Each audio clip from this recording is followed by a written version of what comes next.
রবীন্দ্রনাথ তার বই উনি খুলতে পারছেন না বা পড়তে পারছেন না। আদর্শ প্রকাশনীর বেশ কয়েকটা বই প্রকাশের জন্য তাদেরকে স্টল দেওয়া হবে না।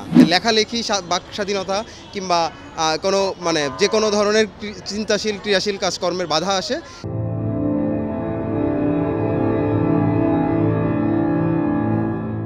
আমরা এই রবীন্দ্রনাথের প্রতীকী ভাস্কর্যটা বানাইছি হচ্ছে যে এই গত 21শে ফেব্রুয়ারির যে বইমেলা, সেই বইমেলার শুরুতেই আমরা জানতে পারি যে আদর্শ প্রকাশনীর বেশ কয়েকটা বই প্রকাশের জন্য তাদেরকে স্টল দেওয়া হবে না।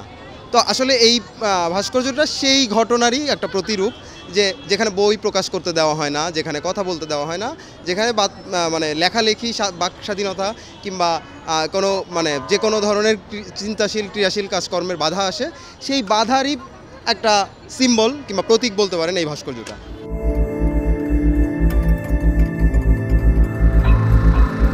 আমার নাম শিমুল, আমি চারুকলা অনুষদের ভাস্কর্য পড়ি। আর আমরা এখানে যারা আছি সবাই ঢাকা বিশ্ববিদ্যালয়ের ছাত্র, এবং আমরা সবাই ঢাকা বিশ্ববিদ্যালয়ের চারুকলা এবং অন্যান্য অনুষদের অনেকেই আছেন। সবাই মিলেই আমাদের এই মিলিত উদ্যোগ এবং এই নির্মাণ।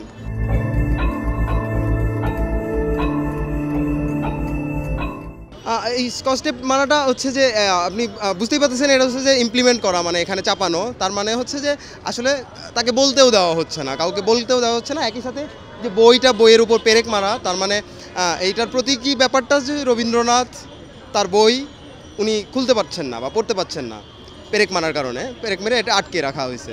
আর হচ্ছে যে মুখের স্কচ টেপ মারা হয়েছে কারণ হচ্ছে যে তাকে কথা বলতেও দেওয়া হচ্ছে না। এই হচ্ছে আমাদের দেশের বর্তমান চিন্তাশীল সৃজনশীল কর্মের মধ্যে সরকারের যে যে ইন্টারাপশন করা, সেটারই প্রতীক হচ্ছে যে এই ভাস্কর্যটা। এটা বেসিক্যালি এটা তৈরি করা হয়েছে হচ্ছে যে বাঁশ এবং একই সাথে থার্মোকল, এবং হচ্ছে যে এটার বাহিরের যে আবরণ, সেই আবরণটা করা হয়েছে বইয়ের পাতা দিয়ে।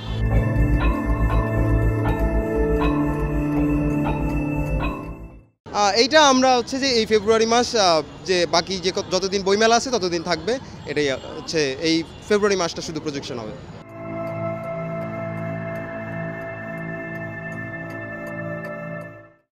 সংবাদ, ফিচার ও অনুষ্ঠানের জন্য ভিজিট করুন সংবাদ প্রকাশের ওয়েবসাইট এবং যুক্ত থাকুন ফেসবুক পেজ ও ইউটিউব চ্যানেলের সঙ্গে।